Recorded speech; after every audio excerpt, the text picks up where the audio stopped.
أعوذ بالله السميع العليم من شر الشيطان اللعين الرجيم. بسم الله الرحمن الرحيم. الحمد لله رب العالمين، والصلاة والسلام على سيدنا ونبينا وحبيب قلوبنا وطبيب نفوسنا وشفيع ذنوبنا سيدنا ومولانا أبي القاسم محمد. اللهم صل على محمد وآل محمد، والصلاة والسلام على أهل بيته الطيبين الطاهرين المعصومين الميامين المنتجبين، واللعنة الدائمة الأبدية على أعدائهم أجمعين إلى قيام يوم الدين. أما بعد، فقد ورد في زيارة عاشوراء، فأسأل الله الذي أكرم مقامك وأكرمني بك أن يرزقني طلب ثأرك مع إمام منصور من أهل بيت محمد صلى الله عليه وآله وسلم. صدق الإمام عليه السلام. اللهم صل على محمد وآل محمد. بسم الله الرحمن الرحيم. الحمد لله رب العالمين، والصلاة والسلام على سيدنا ونبينا محمد وعلى آله الطيبين الطاهرين. عظم الله أجورنا وأجوركم. انشاءاللہ ہماری ٹاپک جو ہے وہ 12ویں امام عجل اللہ تعالی فرجہ الشریف کے انصار اور امام حسین کے انصار. اگر ہم کہتے کہ اے خدا ہمیں تو ان کے انصار میں سے شمار کر، اگر تو مجھے ان کے فالوورز میں سے رکھ، اگر تو مجھے ان کی نصرت کی توفیق عطا کر، یہ ساری چیزیں جو دعائیں کرتے ہیں یہ دعا ہے. اس کا عملی طریقہ کیا ہے؟ دعا تو ہماری زبان سے نکلتی ہے، دعا لازم ہے، دعا چاہیے، ہمیں اللہ کی مدد چاہیے، کیونکہ اللہ سبحانہ و تعالی شیطان کو دور رکھتا ہے. تو اس لیے اللہ کی مدد کے بغیر ہم ہمارے امام کی نصرت نہیں کر سکتے. تو اللہ کی مدد ہمیں ضرور چاہیے. لیکن عمل کیا ہے؟ ابھی ہم بولتے اے خدا تو مجھے بیماری سے بچا، اس کا مطلب کیا ہے؟ ہمیں وہ سارے اسباب جو بیماری کے ہے اس سے دور رہنا ہے عملی طور پر. یعنی ہمارے پاس ایک دعا ہوتی ہے، پھر دوا ہوتی ہے. تو دعا تو ہے کہ اے خدا مجھے ہر بیماری سے بچا، پھر دوا جو ہے وہ ہمیں لینی پڑتی ہے، جو کہ صحیح دوا ہو، ملاوٹ نہیں ہو، بے ایمانی نہیں ہو، مشکوک نہ ہو، یعنی صحیح دوا ہو. باقی اللہ کے ہاتھ میں شفا ہے، لیکن اللہ سبحانہ و تعالیٰ ایک ذریعہ بناتا ہے. وہ ذریعہ ہمیں، وہ سبب ہمیں لینا ہے. دنیا میں ہر چیز کا اللہ نے سبب بنایا ہے. تو جب ہم کہتے کہ اے خدا تو مجھے 12ویں امام کے انصار میں سے شمار کر، تو اس کا مطلب کیا ہے؟ تو مجھے ان کے ساتھ جو دشمنوں کا سامنا کریں گے، اسلام کو بچائیں گے، ولایت کو بچائیں گے، دین کو بچائیں گے، انصاف لائیں گے، عدالت لائیں گے، ظلم و ستم کو ختم کریں گے، یہ تو مجھے ان لوگ میں سے رکھ جو ان کے ساتھ کھڑے ہوں گے. تو اس کا مطلب کیا ہے؟ یہ تو دعا ہے. اللہ انتظار کرتا ہے آپ عملی طور پر کیا کریں گے، آپ کا ایکشن کیا ہے، یعنی آپ کا پریکٹیکل سٹینس کیا ہے، آپ کس طریقے سے وہ نصرت کرنا چاہتے ہو. تو کس طریقے سے نصرت کرنا چاہتے، یہی ہمارا جو ہے نا تھیم ہوگا انشاءاللہ، کہ وہ کیا چیز ہم کر سکتے دعا کے ساتھ. دعا کے ساتھ وہ کون سی دوائیں ہم استعمال کر سکتے ہیں کہ ہمیں اللہ سبحانہ و تعالی ہماری دعا قبول کرے اور ہمیں جو ہے 12ویں امام عجل اللہ تعالی فرجہ الشریف کے انصار میں سے رکھے. تو یہ زیارت عاشوراء کا جو میں نے فقرہ پڑھا، فَاسْأَلُ اللَّهَ الَّذِي أَكْرَمَ مَقَامَكَ، امام حسین علیہ السلام سے ہم خطاب کرتے ہیں اور کہتے ہیں کہ میں خدا سے دعا کرتا ہوں. اسأل اللہ، کیا دعا کرتا ہوں؟ اسأل اللہ الذی اکرمک، اللہ سے میں دعا کرتا ہوں جس نے تمہیں اتنی بڑی کرامت دی، اتنا بڑا رتبہ دیا. امام حسین علیہ السلام کے پاس بہت بڑا رتبہ ہے. ان کا رتبہ شفاعت سب سے بڑا رتبہ ہے. یعنی کوئی بھی انبیاء، کوئی بھی اوصیاء، کوئی بھی اولیاء کے پاس وہ رتبہ شفاعت نہیں ہے جو امام حسین علیہ السلام کے پاس ہے. یعنی امام حسین کے ذریعے بہت سارے لوگ جنت میں جائیں گے. یہ کیا کہتے ہیں آپ لوگ؟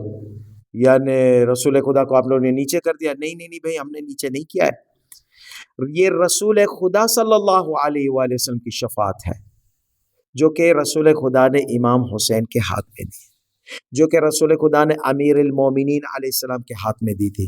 یا علی انت قسیم الجنت والنار، اے علی تم جنت کے اور جہنم میں لوگ کو تقسیم کرو گے، جہنم میں بھیجو گے. یعنی تمہاری ولایت کی وجہ سے لوگ جنت میں جائیں گے، تمہاری ولایت کا انکار کرنے کی وجہ سے لوگ جو ہے نا سزا بھگتیں گے. تو یعنی امام حسین رسول خدا صلی اللہ علیہ وآلہ وسلم کی شفاعت ہے. لیکن رسول خدا چاہتے ہیں کہ لوگ امام حسین کو چاہے، لوگ امام حسین کے نقش و قدم پر چلے. کیوں؟ کیونکہ حسین منی وانا من حسین، حسین میرے میں سے ہے اور میں حسین سے ہوں. یعنی حسین اور رسول خدا صلی اللہ علیہ وسلم کا خط ایک ہے، میسج ایک ہے، رسالہ ایک ہے، شفاعت ایک ہے، ہر چیز ایک ہے. صرف وہ نبی ہے، یہ امام ہے. سمجھ میں آ گئی بات؟ تو جو لوگ اس طریقے سے غلط فہمی کا شکار بن جاتے اور ہمیں تہمت لگانے لگ جاتا ہے، یہ تو کیا حسین کو رسول خدا سے زیادہ نہیں، ہم نے کچھ نہیں ایسا کیا ہے. رسول خدا کا مقام بلند ہے، مقام محمود ہے، اس کا جو رتبہ ہے اللہ سبحانہ و تعالیٰ کے سامنے، وہ کوئی بھی مخلوقات، کوئی بھی کائنات وہ رتبہ تک نہیں پہنچ سکتی. ان کے بعد جن کا رتبہ آتا ہے وہ آل رسول علیہ الصلوۃ والسلام، جن میں سے امام حسین ہے. یہ ہو گیا رتبہ اللہ کی نظر میں. میں نے شفاعت کے رتبے کی بات کی کہ امام حسین علیہ الصلوۃ والسلام کے ذریعے سے لوگ جتنے جنت میں جائیں گے، کسی انبیاء، کسی مرسلین کے پاس ایسی قدرت نہیں ہے شفاعت کی، نہ کوئی امام کے پاس ہے. امام کے اقوال ہے کلنا سفن النجات، ہم سب نجات کی کشتی ہے، لیکن لا سفینہ کسفینہ جدی الحسین، میرے جد حسین کی جو کشتی ہے وہ بڑی ہے. یعنی امام جعفر صادق علیہ الصلوۃ والسلام، امام کاظم علیہ، سب کے پاس شفاعت کی قدرت ہے، سب کے پاس شفاعت کا وہ رائٹ ہے، اللہ نے دیا ہے. لیکن جو امام حسین کے پاس جو کشتی ہے، یعنی امام حسین کی شفاعت کی کشتی میں سوار ہونے والے زیادہ ہے. یہ مقصد ہے، یہ نہیں کہ امام حسین کی شفاعت بہتر ہے اور امام جعفر صادق علیہ السلام کی شفاعت بہتر نہیں. جو لوگ امام حسین علیہ السلام کی شفاعت کے ذریعے جو جنت میں جائیں گے وہ بہت ہے. کیونکہ امام حسین علیہ السلام نے ایک ایسا کرائیٹیریا رکھ دیا ہے تا قیامت، تا آخرت، کہ وہ کرائیٹیریا ہم پر واجب ہے. وہ کیا کرائیٹیریا ہے؟ ظلم کی مخالفت. ظالم کی مخالفت کرو، چاہے وہ ظالم تمہارے سامنے ہے، چاہے حاکم ہے، چاہے آپ کا دوست ہے، چاہے آپ کی بیوی ہے، چاہے آپ کا شوہر ہے. ظلم کا مقابلہ کرو، ظلم کا ساتھ نہیں دو. چاہے آپ کی اولاد ہے، چاہے آپ کے والدین ہے، ظلم کا ساتھ نہیں دو. چاہے آپ کا نفس ہے، خود کا نفس جو ہے ظلم کی طرف آپ کو توجہ کر رہا ہے. تو یہ پورا میسج جو امام حسین علیہ السلام کا ہے، تو یہ میسج کو امام حسین نے محکم کرنے کے لیے یزید کی مخالفت کی اور یزید کا سامنا کیا. جب یزید کا سامنا کیا، یزید کی مخالفت کی، تو یزید نے وہ ان کی آواز بند کرنے کی کوشش کی، ان کو شہید کر دیا، ان کا سر بدن سے تنہا کر دیا، ان کے خاندان کو شہید کیا، ان کے خاندان کی عورتوں کی بے حرمتی کی، بے ردا کیا، زمینوں میں گھمایا یہاں.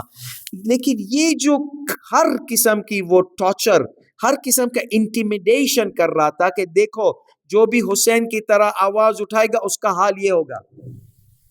لیکن امام حسین علیہ السلام کا خلوص اور پاور آف سپیچ اور پاور آف امپیکٹ اتنا تھا کہ لوگ بولے ہم قربانی دینے کو تیار ہیں، لیکن حسین کا راستہ نہیں چھوڑیں گے، حسین کو نہیں چھوڑیں گے سلام اللہ علیہ.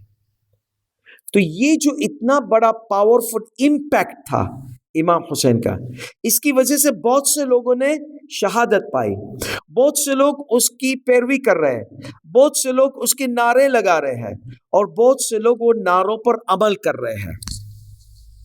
افسوس کے ساتھ ہمارے پاس بہت سے یا حسین کرنے والے نماز نہیں پڑھتے. کیا فائدہ تمہاری حسین کا؟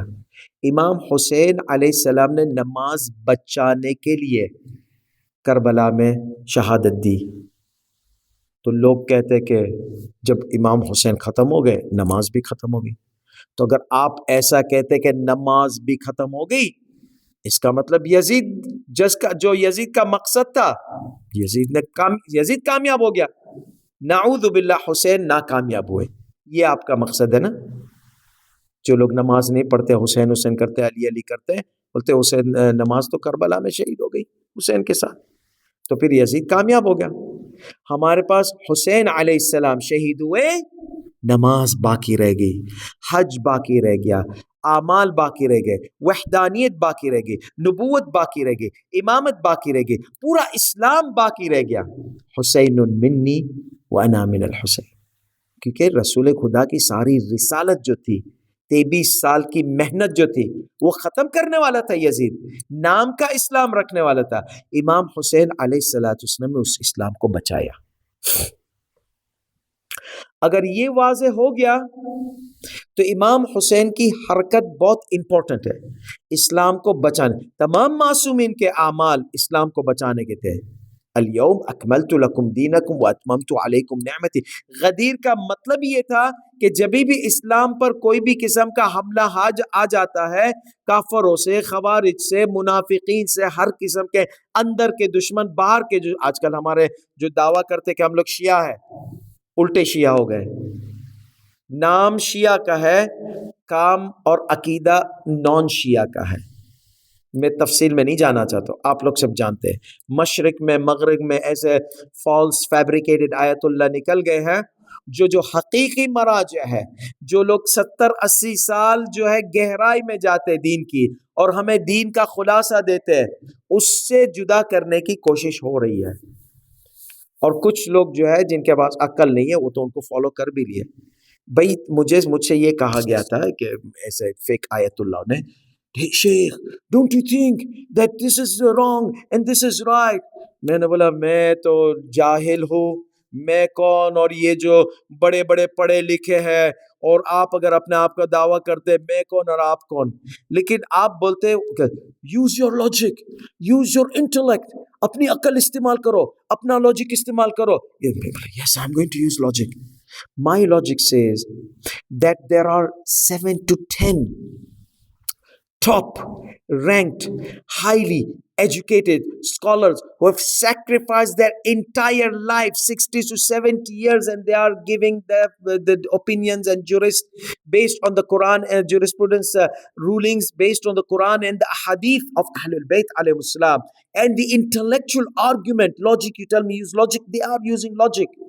They are using intellectual argument. ان لوگ انٹلیکٹ، عقلی تقاضے استعمال کرتے ہیں قرآن کو سمجھنے کے لیے، حدیث کو سمجھنے کے لیے، اس میں عقلی تقاضا ضروری ہے، کیونکہ قرآن نے کہا ہے کہ عقل کو استعمال کرو، اور وہ عقل استعمال کرنا دوسرے مذاہب جس طرح کرتے وہ نہیں ہے، قیاس وغیرہ نہیں ہے، یہ پیور لاجک ہے۔ جو قرآن نے برہان کا لفظ استعمال کیا ہے، وہ برہانی عقلی تقاضے استعمال کیے جاتے ہیں ہمارے مراجع کے ذریعے، اور وہ برہانی جو دلیلیں پیش کرتے ہیں، فتویٰ دیتے ہیں، وہ انٹلیکٹ ہے۔ تو میں نے ان سے کہا کہ آپ میری نظر میں تو ابھی کمپیئر کرنا پڑے گا، وہ 7 انٹلیکچول ہے اور آپ دعویٰ کرتے آپ انٹلیکٹ ہے، آپ کی 30 سال عمر ہے، آپ کا ایکسپیرینس بہت کم ہے، آپ نے اتنا پڑھا نہیں جتنا انہوں نے پڑھا ہے، آپ نے اتنی کتابیں، اتنی حدیثیں نہیں دیکھی جتنا اس نے دیکھے۔ میرا انٹلیکٹ، میرے جیسے جاہل کا انٹلیکٹ کہتا ہے آپ کو ایک سائٹ پہ رکھ دوں اور ان کو فالو کرو، یہ انٹلیکٹ میں یوز کرتا ہوں۔ آپ کے پاس 5 ایکسپرٹ بولتے ہیں بلڈنگ بناؤ اس بنیاد پر، ایک ایکسپرٹ بولتا ہے، انجینئر بولتا ہے نہیں اس بنیاد پہ نہیں، اس بنیاد پہ بناؤ، آپ کس کو فالو کریں گے؟ یہ 5 انجینئر جو کہ ہائیلی سکلڈ ہے، یا وہ جس کے 32 کے کیا وہ بولتے دودھ کے دانت نہیں گرے ہیں، وہ آ کے فتوے دینے لگ گیا ہے انجینئرنگ کے۔ تقلید وہی ہوتی ہے نا، تقلید عقلی تقاضا ہے، انٹلیکچوئل سوسائٹی ہے، تقلید کا مطلب ہے پروفیشنل کا فالو کرو۔ ہم ڈاکٹر کی تقلید کرتے ہیں، جب میڈیکل ایشو آتا ہے ڈاکٹر کی تقلید کرتے ہیں، جب بلڈنگ بنانے کا ایشو آتا ہے انجینئر کی تقلید کرتے ہیں، انجینئر جو فتویٰ دیتا ہے ہم فالو کرتے ہیں، ہم تو پروفیشنل نہیں ہیں۔ تو اس کا مطلب ہے یہ سارا جو کانسیپٹ ہے، آج کل کے ایسے وہ رانگ ڈائریکشن والے مفتی نکل گئے ہیں مشرق میں اور مغرب میں، ہمارے اندر سے جو کہتے ہیں کہ ہم شیعان آل محمد میں سے ہے، اور وہ سارا جو فاؤنڈیشن تشیع کا توڑنا چاہتے ہیں، کیونکہ فاؤنڈیشن تشیع کا حسینی فاؤنڈیشن ہے، علوی فاؤنڈیشن ہے، فاطمی فاؤنڈیشن ہے، اہل بیت علیہ السلام کا فاؤنڈیشن ہے. یعنی اہل بیت کے ساتھ ساتھ رہو صحیح اسلام ملے گا. وہ ہمیں جدا کرنا چاہتے ہیں، وہ شیطان کا کام کرنا چاہتے ہیں، وہ شیطانی آدمی ہے جو کہ ماڈرنزم کے انفلوئنس کے اندر اپنے اپنے آیت اللہ بن گئے ہیں اور اس طریقے سے فتوے دینا شروع کر گئے تاکہ ہمیں اہل بیت علیہ السلام سے جدا کرے، زیارت عاشورہ سے جدا کرے، دعائے ندبہ سے جدا کرے، 12ویں امام سے جدا کرے، جو بھی 12ویں امام کے ریلیٹڈ دعائیں ہے اس سے جدا کرے، 12ویں امام کے وجود میں شک ڈالے. یہ ان کا کام ہے.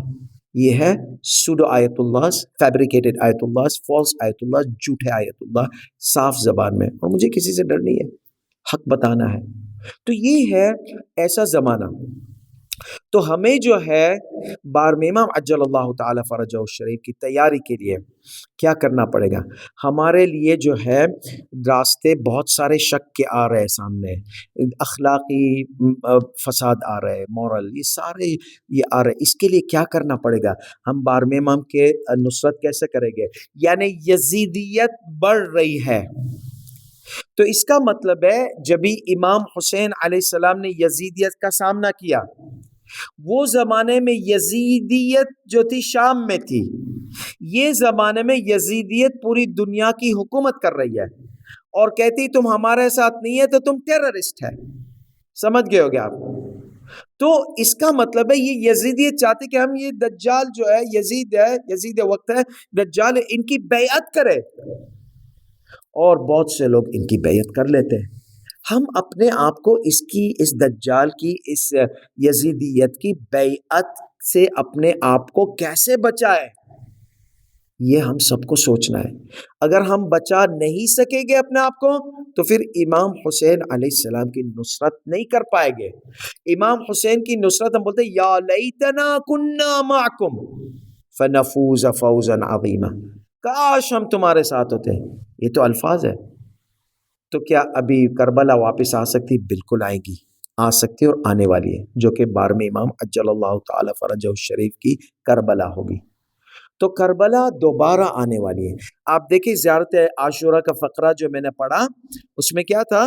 میں اللہ سے چاہتا ہوں کہ مجھے جو ہے نا طلب ثار، تمہارا انتقام لینے کے لیے جو توفیق دے، تمہارا انتقام لینے کے لیے میرے لیے راستے آسان کرے، مجھے وہ دے، رزق دے کہ میں تمہارا انتقام کر سکوں. کس کے ساتھ؟ مع امام منصور، وہ امام جس کی نصرت کی جائے گی. کون اس کی نصرت کرے گا؟ اللہ نصرت کرے گا. اور کس کے ذریعے؟ انصار کے ذریعے. تو وہ کربلا وہاں پر پوز ہو گئی ہے.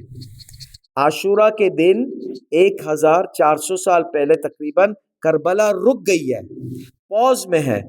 کیوں رکی ہے؟ کیونکہ انصار کی ضرورت ہے.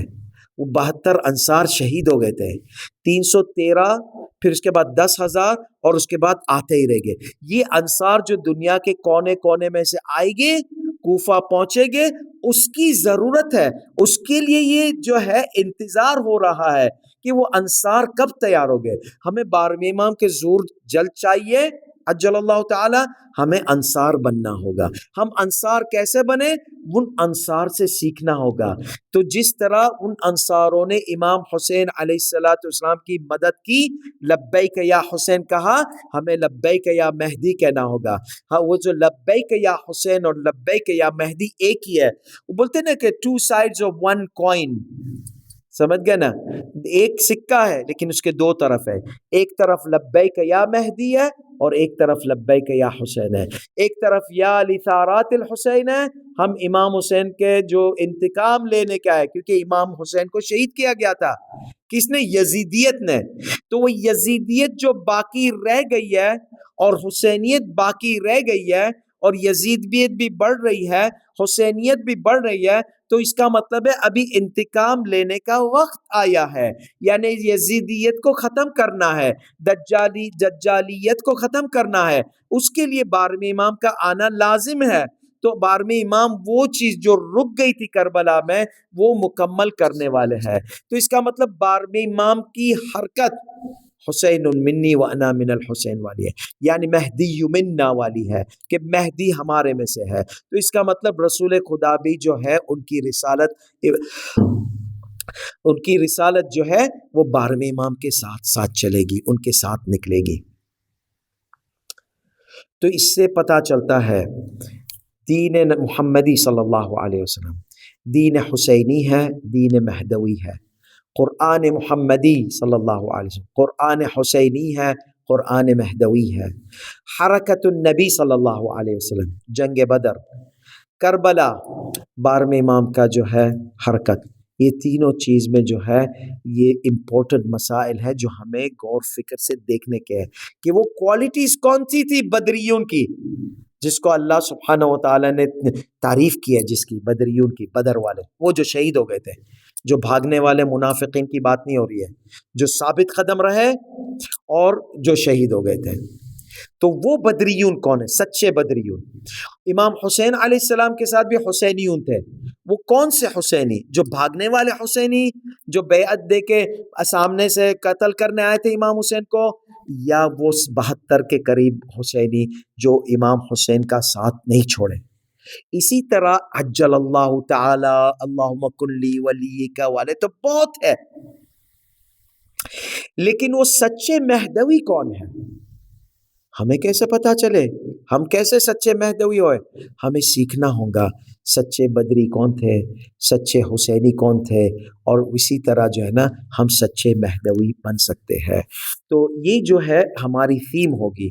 کربلا کنٹینیو ہونے والی ہے ہمارے امام کے ظہور کے ساتھ. آپ دیکھیں امام حسین کا رخ کدھر تھا؟ کوفہ کی طرف. 12ویں امام عجل اللہ تعالیٰ کا کیپٹل کیا ہوگا؟ کوفہ.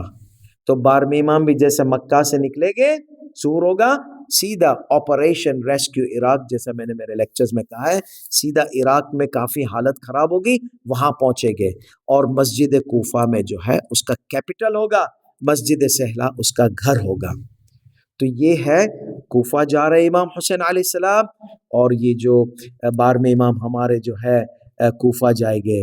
اور امام حسین اصلاح کی وہ کرنا چاہتے ہیں، یعنی امام حسین کو کوئی گورنمنٹ کی لالچ نہیں ہے، دنیا کی لالچ نہیں ہے. صاف انہیں کہہ دیا تھا وَإِنَّمَا خَرَجْتُ لِلْإِصْلَاحِ فِي أُمَّةِ جَدِّي اُرِيدُ أَنْ أَأْمُرَ بِالْمَعْرُوفِ وَأَنْهَى عَنِ الْمُنكَرِ. میں نکلا ہوں تو صرف اصلاح کرنے کے لیے نکلا ہوں. مجھے چاہیے کہ امر بالمعروف ہو میرے جد کی امت میں، اور میرے جو خراب چیز ہے اس کو میں ہٹانا چاہتا ہوں، جو اچھی چیز ہے وہ لانا چاہتا ہوں. تو میں اصلاح کرنے کے لیے نکلا ہوں. انما صرف اور صرف میرا یہ ہدف ہے. 12ویں امام کو کیا چاہیے؟ حکومت چاہیے؟ نہیں. گورنمنٹ چاہیے؟ نہیں. یہ دنیاوی لالچیں نہیں ہوتی ہمارے معصومین کے پاس.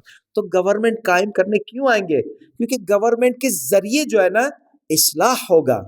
فساد اتنا، پوری جتنی بھی احادیث ہے ہمارے پاس، جتنی بھی روایت ہے ہمارے سنی برادران کی کتابوں میں یا شیعان آل محمد علیہ السلام کی کتابوں میں، ساری ایک ہی ہدف بتاتی ہے، یملأ الارض قسطا وعدلا.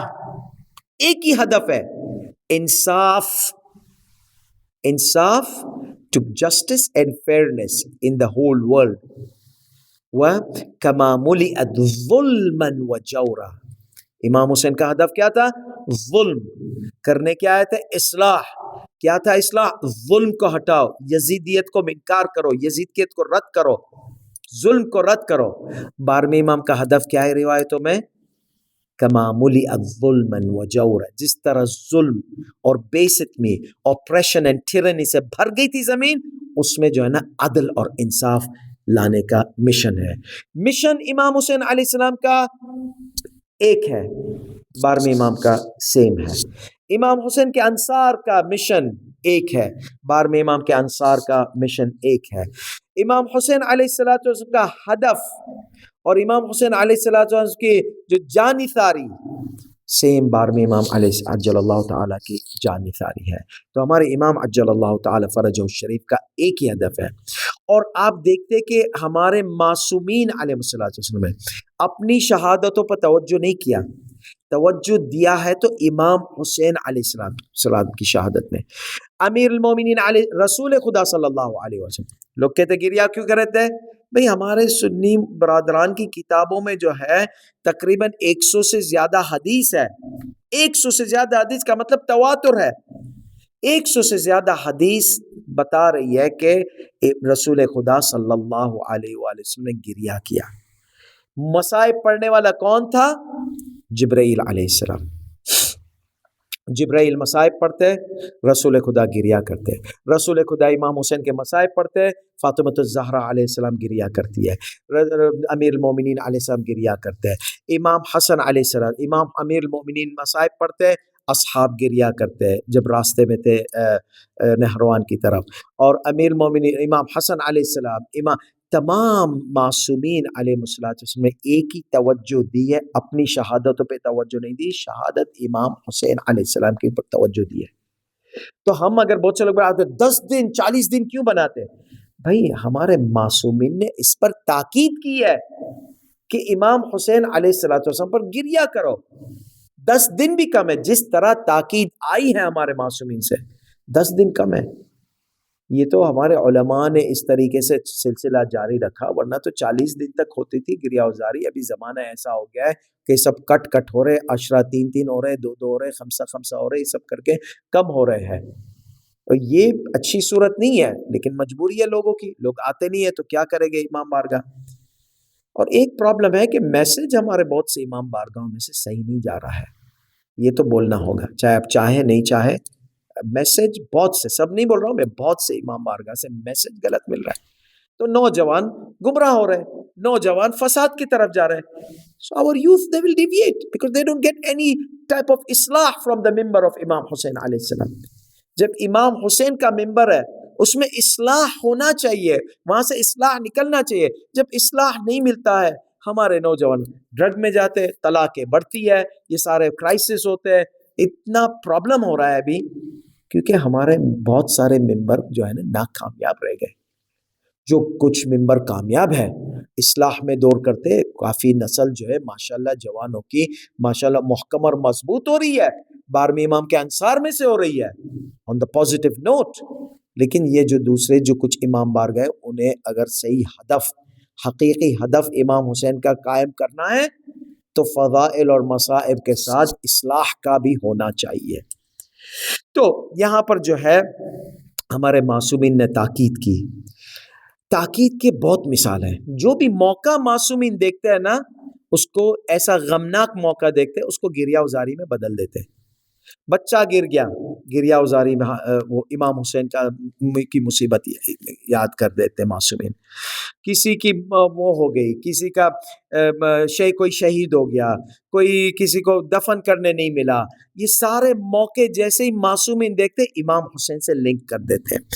تو یہاں پر آج کی شب جیسی پہلی شب تھی، امام علی ابن موسیٰ الرضا علیہ السلام، ایک صحابی ان کے ریان ابن شبیب سے کہتے ہیں، پہلی محرم کی شب تھی، یا ابن شبیب، اے شبیب کے بیٹے، ان سرک ان تکون معنا فی الدرجات العلا من الجنان، اگر تمہیں چاہیے کہ وہ خوشحالی رتبہ تمہیں ملے، ہمارے ساتھ ہمارے بلند درجات میں آپ کو جنت میں جگہ ملے، فاحزن لحزننا، ہمارے غم کے ساتھ جو ہے تم غم بناؤ، وافرح لفرحنا، ہماری خوشیوں کے ساتھ تم خوشیاں بناؤ، وعلیک بولایتنا، اور ہماری ولایت کے ساتھ ساتھ رہو. فلو ان رجلا تولی حجرا، کیوں یا ابن رسول اللہ، کیوں آپ کہتے ہیں کہ ہماری ولایت کے ساتھ رہو؟ امام رضا کہتے ہیں کہ اگر کوئی انسان ایک پتھر کی ولایت کرتا ہے تو اللہ اس کا حشر ایک پتھر کے ساتھ رکھے گا. تو تمہاری ولایت اور تمہاری محبت ہمارے ساتھ ہوگی تو تمہارا حشر بھی ہمارے ساتھ ہوگا. روایتوں میں ہے جب بھی محرم کا چاند نمودار ہوتا تھا، ہمارے معصومین علیہ السلام کے چہرے پر غم کا اندھیرا پھیل جاتا تھا. آپ تصور کریں، امام چاند دیکھ رہے ہیں، وہ چاند میں کیا دیکھ رہے ہیں؟ امام علیہ السلام، میں نے کہا تھا نا جب موقع آتا ہے امام موقع کے فائدے اٹھاتے ہیں، ہر موقع میں امام حسین کی عزاداری شروع ہو جاتی ہے، مصائب شروع ہو جاتے ہیں۔ ہم دیکھتے ہیں کبھی کبھی کچھ معصومین جب چاند کی طرف رخ کرتے تھے، پہلی محرم کا چاند دیکھتے تھے تو کیا دیکھتے تھے؟ ہمیں پتہ ہے امام کی نظر میں کیا، امام کو چاند میں کیا نظر آ رہا ہے؟ امام کو چاند میں نظر آ رہا ہے انصار کے ٹکڑے شہید کیے ہوئے، لاشیں کربلا کی زمین پر پڑے ہیں، اور کیا نظر آتا ہے؟ نظر آتا ہے کہ امام حسین علیہ السلام اپنے کڑیل جوان بیٹے کے لاشے پر گریہ کر رہے ہیں اور کہتے ہیں علی الدنیا من بعدک العفا، اب اس دنیا میں کوئی مزہ نہیں رہ گیا۔ اور کیا نظر آتا ہے؟ نظر آتا ہے دو بازو کٹے ہوئے، مشکیزہ پھٹا ہوا، القمہ کے کنارے پر ایک لاشا کے ٹکڑے ٹکڑے کیے ہوئے، آنکھوں میں تیر، ایک آنکھ میں تیر ہے، اور نظر آتا ہے امام حسین علیہ السلام کس حالت میں گریہ کر رہے ہیں۔ امام حسین علیہ السلام کس حالت میں گریہ کر رہے ہیں اور کہتے ہیں الآن انکسر ظہری وشمت بی عدوی، آج میری کمر شکست ہو گئی، آج میرا دشمن مجھے کمزور سمجھے گا۔ اور کیا نظر آتا ہے امام کو؟ امام کو نظر آتا ہے ایک چھوٹا سا 6 مہینے کا بچہ اپنے باپ کی گود میں ہے، ظالموں کے سامنے کھڑا ہے، پانی مانگ رہا ہے، اور پانی کے بجائے 3 شعبے والا حرملہ کا تیر آتا ہے۔ اور کیا نظر آتا ہے؟ قاسم کے لاشے کے ٹکڑے نظر آتے ہیں، اور کیا نظر آتا ہے؟ امام حسین کا کٹا ہوا سر، نیزے پر رو نظر آتا ہے۔ ابن رسول اللہ، آپ کیا دیکھ رہے ہیں؟ اگر راوی کو پتا ہوتا کہ امام دیکھ رہے ہیں خیمے جل رہے ہیں، سیدانیاں بھاگ رہی ہے، چادریں چھینی جا رہی ہے، بچی پر تماچے لگ رہے ہیں، واہ مصیبتہ، واہ مظلومہ، واہ حسینہ، وَسَيَعْلَمُ الَّذِينَ ظَلَمُوا أَيَّ مُنْقَلَبٍ يَنْقَلِبُونَ أَلَا لَعْنَةُ اللَّهِ عَلَى الْقَوْمِ الظَّالِمِينَ وَالْعَاقِبَةُ لِلْمُتَّقِينَ إِنَّا لِلَّهِ وَإِنَّا إِلَيْهِ رَاجِعُونَ۔